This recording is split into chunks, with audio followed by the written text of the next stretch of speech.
So hello and welcome to my little sewing corner of the internet. I hope you're doing fantastic, and today I want to share with you everything about the dress that I'm wearing. So I have a work event coming up and I really wanted to make a new dress, and usually I just associate winter with long sleeves, but this time I took a lot of inspiration out of some brands that I follow on Instagram, mostly out of Femkit. Femkit is a brand they share, and they are very good at layering their dresses, styling and layering their dresses. So I took a lot of inspiration from them and a lot from Pinterest as well. I saw a lot of dresses styled with shirts, with voluminous sleeves and with turtlenecks. So that's the kind of vibe that I was going for.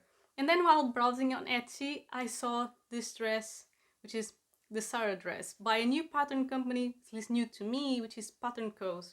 I had already seen some of their patterns on Etsy, but I never bought anything from them. Their version of the dress is actually made out of wool, so that really matched the kind of vibe that I was going for, and I decided to give it a try. So I'll share with you everything about my experience working with the pattern so that you can decide if you want to give it a try as well. And actually when I bought it, I had like a 10 or 20% discount, and 3 days after I bought it, it was 60% off, and I'm still kind of salty about that one. So let's talk about their size chart, their PDF pattern, so what kind of files you receive, my experience trying to grade in between sizes, and the actual sewing experience as well.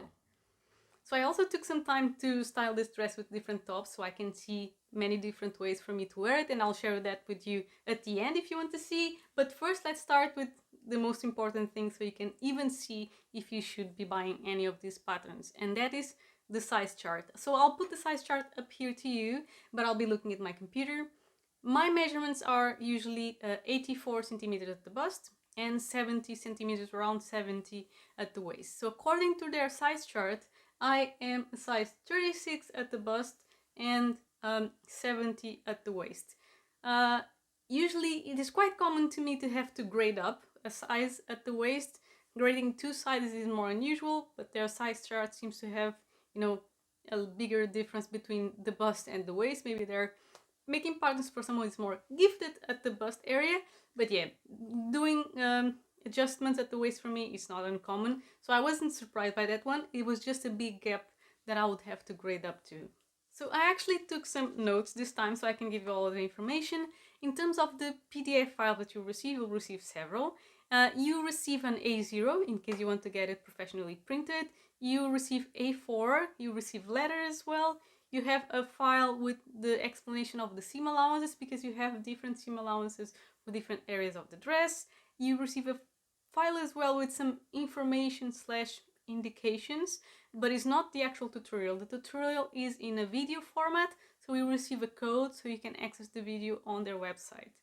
In terms of the pattern, I chose to print the letter size, and it is 45 pages. But wait, it is 45 pages because it does include the skirt piece as well.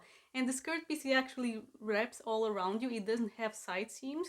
And I personally like to have the skirt piece, even though it's a half circle skirt, I like to have the option to print that piece as well. So if you choose to print just the bust pieces, you will save on paper, but it's nice to have the option to print the skirt piece if you want to print that as well. Well, now two things that were not included that I really wish were included in their patterns.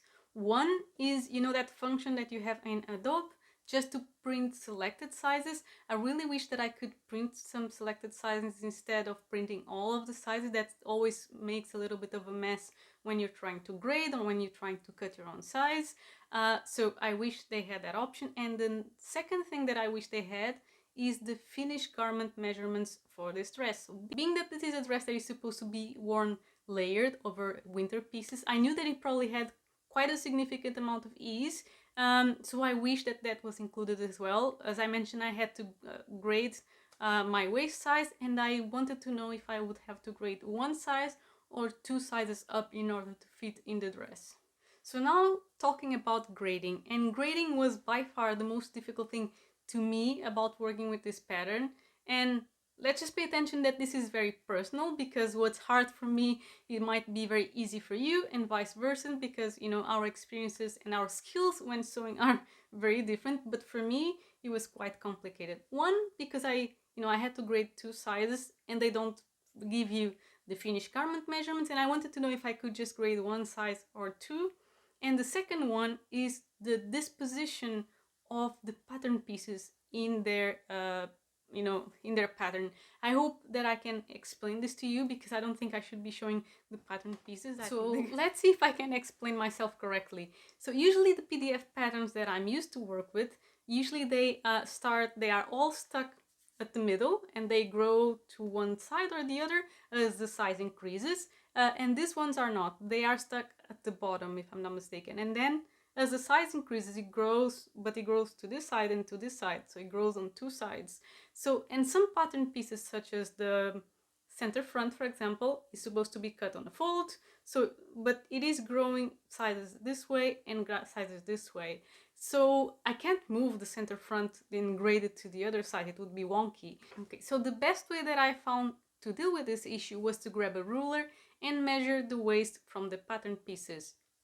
So I measured the size 36, then I measured the size 38, and I saw that the size 38 had 70 centimeters at the waist, and that was enough for me. I didn't think that I would need more ease there, so I went with that size. And then I decided to measure the pattern pieces for the lining, just to make sure that it was right. But at the lining, you have 1.5 centimeter seam allowance, and the main pattern pieces have 1 centimeter seam allowance. So you need to pay attention to that, because my measurements were not matching and I couldn't understand why. And of course the seam allowances are different, so the pattern pieces are kind of different, kind of wonky, and the measurements are different. Took me a while actually to realize. My 2 brain cells were like, why doesn't this match? But I ended up finding out at the end. So yeah, I was able to make it work at the end. After measuring the size 36 and measure the size 38, I just added the difference at the side so that I wouldn't make the pieces wonky, and that worked just fine for me. After all the troubles with the grading, sewing was actually quite easy. I followed most of the steps from the video. The video is actually quite detailed and really good. I followed most of the steps. The only one that I tried to deviate a bit was at the armholes, because part of the armholes are supposed to be sewn by hand, and I think that I would really have to sew it by hand if I was using a wool, a thicker fabric. But this fabric that I'm using is a little bit thinner. It is polyester viscose mix with a little bit of elastane, so it's not as thick as the fabric that she's using. I think that if I make it again and I make it out of a wool, I would really have to sew the armholes, because you wouldn't be able to sew it from the inside. Then I had to hand sew the waist as well, and it has a really nice finish on the inside. I'm really happy with it. So all of the hand sewing is quite time consuming, but it does give you a very pretty finish on the inside. The only thing that I wrote that I would add, that is not in the instructions, would be to add interfacing at the back, at the area where you're going to attach the zipper, just to avoid a little bit of wrinkling. I have a little bit, just a tiny bit, but I think that to avoid it completely next time, I would add a strip of interfacing at the zipper area. So with all that I've said, I hope it didn't sound very negative, because I'm really happy with this dress. I would totally do it again, mostly now that I've already done all of the work grading the pattern. I'll totally do it again. I did order some wool, so I can do a new version of the dress in wool. And actually now I'm going to show you, because I took some time to style it with different pieces of clothing so that I can see what kind of versatility it will give to my wardrobe, and I was really positively surprised. Let me see, I do give this pattern a 5 out of 5, to be honest. Yes, it does some little things that I wish would be added, such as the option to print selected sizes, and I wish the grading would be easier, but I still very much like the pattern. And to prove that I would use this pattern company again, I bought 3 of their patterns during the sale after I finished this dress.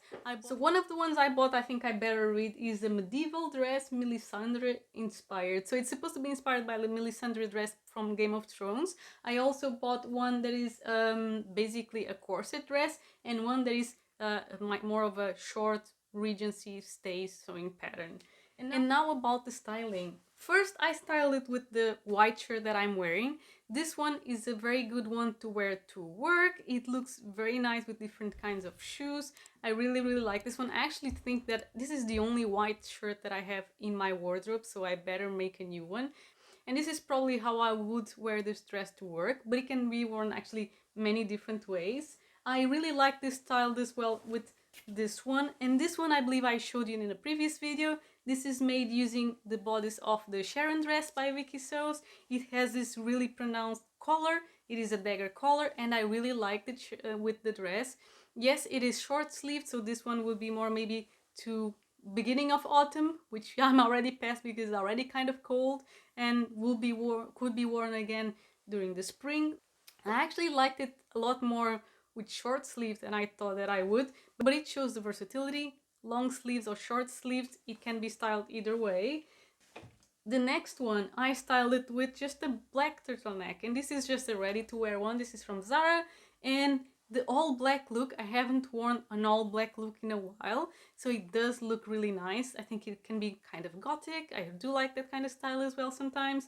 And yeah, it did look very classic, very nice, and it kind of makes it look like it is a one piece instead of a dress and a shirt, I think. I don't know, tell me what you think. And then I have the same one, but in this kind of mustard. I think this is a mustard yellow. It's not orange. I hope it's coming up well on camera. And I really like this one with the dress as well. It really makes it pop, and I think this color looks nice on me. So maybe I should sew something in this color again. But yeah, between this one and the black, I actually think I like this one more.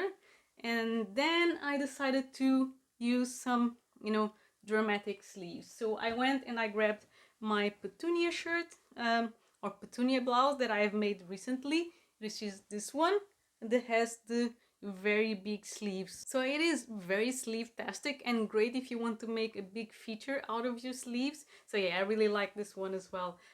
So as you can see, I am very happy with this dress. I will be doing it again, and this time out of wool. It will be my first time working with wool. I'm just waiting for the fabric to arrive, so stay tuned if you want to see that one. Let me know if you have any preferred style from the shirts, from the tops that I tried with it, and if you like the pattern and maybe thinking about giving it a try. I hope you found this information useful, and I hope to see you on my next video. Happy crafting!